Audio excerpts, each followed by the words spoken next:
Всем привет, меня зовут Юлия Гендина, вы находитесь на моем канале, который посвящен интерьерному вязанию. В этом видео я вам, как и обещала, хочу показать японское рукоделие, хотя это громко сказано, потому что в Японии я была слишком мало, чтобы увидеть действительно все рукодельное мастерство, которое есть в этой прекрасной стране. Поэтому я успела забежать в один большой рукодельный магазин, который, я думаю, является аналогом нашего Леонардо. То есть это такой крафтовый магазин, в котором можно найти практически все для рукоделия, разного. В основном, маленький спойлер, для шитья. Но я решила, что даже такой магазин, пусть он не профильный, вязальный, все равно будет интересно посмотреть. И мне хотелось вам показать, как вообще японцы, на что делают упор, на что делают акцент. Наборы, не наборы, пряжа, ткани, фурнитура, крючки, спицы, вышивка. В общем, все, что я там увидела, я вам в этом видео покажу. Долой приготовления, пойдемте смотреть вместе со мной. Итак, я зашла в магазин, и первое, что меня встретило, это несколько таких больших стендов с цветной секционно окрашенной пряжей. Как правило, это вот такие большие мотки, разная расцветка, которая позволяет воплотить любые идеи, особенно не задумываясь о цвете. Очень удобно, комфортно, мягкие красивые клубки, как правило, они длинные. Длина нити там около 200 метров. По составу это в основном акрил, то есть там 85% акрила и немножко шерсти. Из такой пряжи нам советуют вязать шарфы, например, с градиентными такими переходами, любую одежду. В журналах здесь часто присутствует такая пряжа. Она бывает фантазийная, бывает с блестками разными. Марку такую я до этого не встречала, но и на ощупь, и вообще по цветам очень приятная. Но это, конечно, не та пряжа, за которой специально нужно приезжать в Японию. Вот как раз здесь виден состав. 81% акрил, 14% шерсть и 5% еще, видимо, нейлон или что-то такое. Вот она такая блестящая. А вот тот самый шарф, который предлагается связать, например, простая, несложная вязка и вот такие красивые, подобранные уже дизайнерами цвета. Продолжая тему цвета, в магазине очень много было вот таких вот красивых мотков, в которых градиент растянут. Очень красивые переходы цвета, плавные, на любой вкус. По виду и на ощупь очень похожи на знакомую нам Yarnart Flowers турецкую. По составу кажется, что это шерсть, на самом деле это в основном акрил с добавлением шерсти. Вот для примера как раз связанный крючком бактус, видимо. Нить мягкая, но вот там 80% акрила и 20% шерсти. Но красиво, приятно, можно любые идеи воплотить. Большим удивлением для меня было увидеть вот эту вот пряжу. Это не пряжа, конечно, это такие тканевые трубочки, наполненные синтепухом. Получается такое вот очень толстое вязание, вяжут и руками, и спицами. Вот, например, такую сумочку можно связать. Выбор по цветам есть, на любой вкус, но такое вот интересное рукоделие. Я, правда, думала, что оно уже ушло. Цена, конечно, не низкая. Сейчас вот я вам покажу. Вон видно 2480. Это иены. Делите пополам, чтобы получить цену в рублях. И тут мы, наконец, приближаемся к той самой пряже, которая японская, за которой в Японию едут, которую заказывают, из которой вяжут с удовольствием и потом рассказывают подругам. Это пряжа Норо. Чем известна пряжа Норо, вы можете, собственно, погуглить и посмотреть, что из нее вяжут. Идея такая. Есть дизайнер, которого зовут Эйсаку Норо, который подбирает таким образом цвета и переходы, чтобы у рукодельниц вообще не было головной боли на эту тему, и они могли создавать шедевры прямо вот из конкретных мотков. Идея в том, чтобы мозг освободить, голову освободить, не задумываясь вязать и получать самые такие неожиданные дизайнерские вещи. У нее еще фишка в том, что она фантазийная, и у нее может быть немножко разная толщина самой нити. То есть, в общем, это такое искусство «стань дизайнером сам». Вот. Она очень разная и по цветам, и по фактуре, составы там какие-то прям бомбические. Там и ягненок, и шелк, и что-то еще, все намешано. Видите, там всякие выпуклости в ней. В общем, вот эта пряжа действительно стоит того, чтобы купить. Я просто вещи не вяжу практически, поэтому мне она была ни к чему. Но красиво, интересно, вот она. У меня еще была надежда на носочную пряжу. Я что-то думала, а вдруг, может быть, какая-то будет интересная, может, какие-то тоже переходы, может, марки какие-то, о которых я не знаю. Но нет, меня ждало разочарование. Я увидела только опаловскую пряжу. Ничего удивительного для меня в этой пряже нет, я ее уже пробовала. И, в общем, я что-то походила вокруг, посмотрела на расцветки. Ну да, красиво, не, опал молодцы. У них, конечно, вот эта имитация жаккарда очень клево. То есть вроде вяжешь полоски, а потом раз, и там какие-то пятнышки, прям как жаккард, как будто бы. Вот, но у меня ровно такие мотки уже были. И, в общем, единственное, может быть, на Виту стоило бы купить, потому что у нас ее уже нету, но и то. Дальше мы немножко отходим от пряжи и попадаем в настоящее сердце магазина «Юзовая», потому что вообще-то он больше посвящен шитью. Я так понимаю, что именно так выглядит рай для любителей шитья. Я столько тканей в жизни своей не видела. Причем такого разнообразия фактуры, цвета, принтов на любой вкус, под любую задачу. Невозможно себе просто представить было, что так можно поступать с тканью. Причем это часто не просто какие-то завитушки, это целые сюжеты. Вот, например, сюжет из «Алисы в стране чудес». Куда бы я ни повернулась, вперед, назад, посмотрела бы налево, направо, вверх, эти рулоны тканей просто были везде. И геометрия, и какие-то растительные штуки, и мелкие элементы, и элементы покрупнее, и любой цвет, и любое сочетание. И хотите фрукты, хотите животных, хотите помельче элементы, покрупнее, клетка, полоска, шотландка, горчица, не горчица, горох такой, горох сякой. И этого всего так много, что я думаю, что можно было бы оттуда просто не уходить. Вы только посмотрите на это.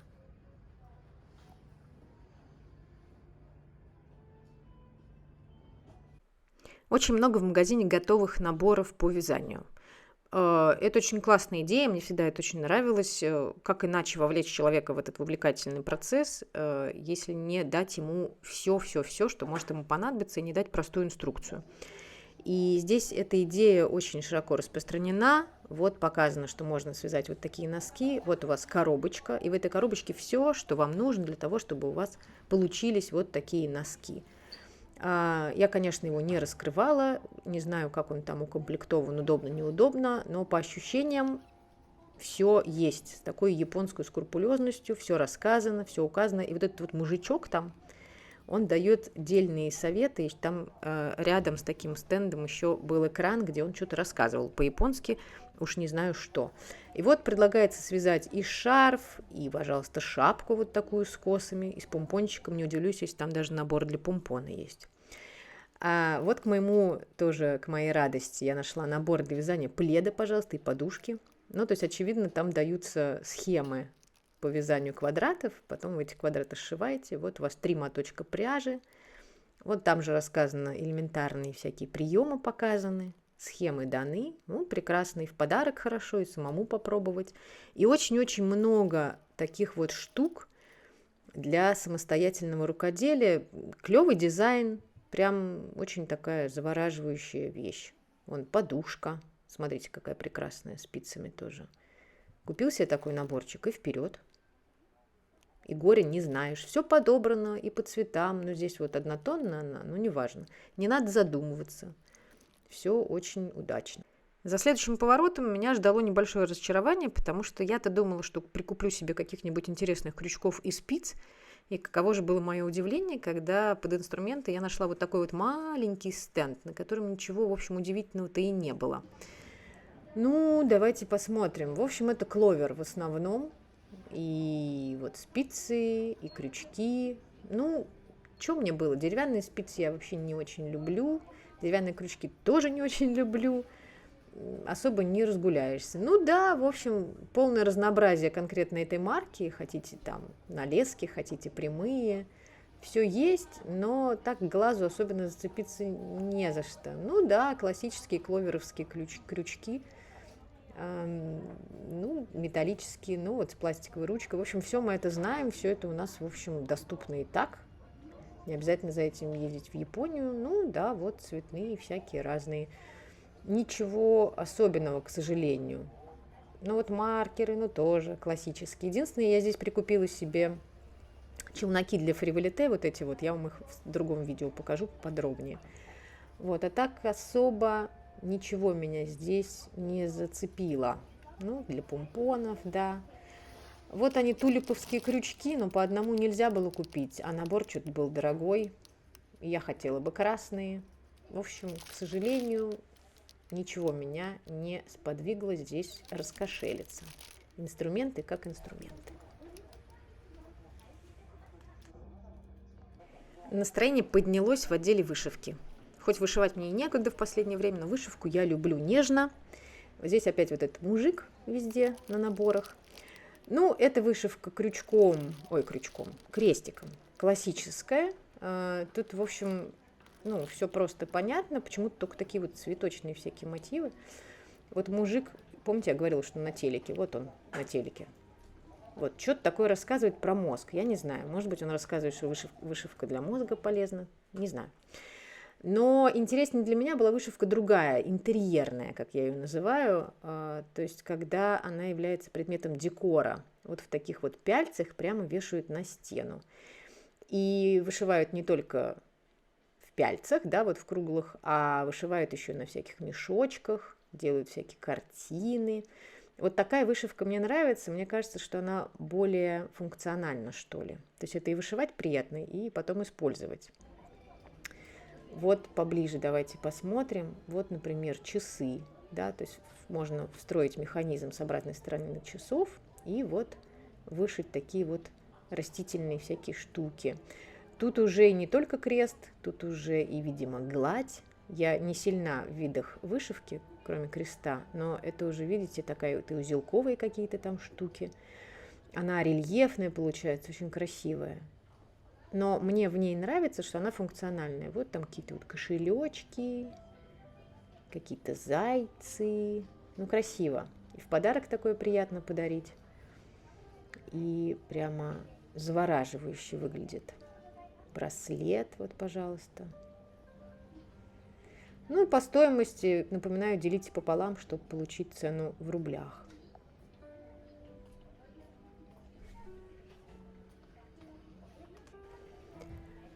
Очень много вот таких вот предлагается мешочков расписать. То есть это же такая уже вышивка, как роспись. Такие прямо они получаются милые, изящные. Смотрите, вот можно себе проектный мешок такой маленький вышить. Он маленький по размеру, действительно. То есть это может быть для украшений, для чего-нибудь такого. Но такая милота. Очень удачная вышивка, как-то вот инкорпорирована в дизайн. Очень мне нравится, что это не просто вышил и повесил на стену, а все-таки. Вот здесь же лежали вот такие вот, ну это обувь вроде бы. Не знаю, как это связано с вышивкой. Непонятно. Вот еще кошелечек красивый, смотрите. В общем, классно. Такое приятно даже в руках подержать. А как вам идея сделать такие вышитые пуговицы? Видите, вот эти квадратики там? Нет, не эти квадратики. Это пока схемы сашико, насколько я понимаю. Это вот японская вышивка.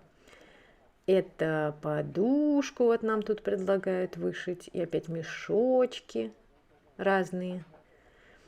А вот все-таки пуговицы, вот они. Каково? По-моему, клево. И разные формы они могут быть. И вот у вас в наборе уже все есть. И сами пуговицы, и необходимое количество ниток. Красота.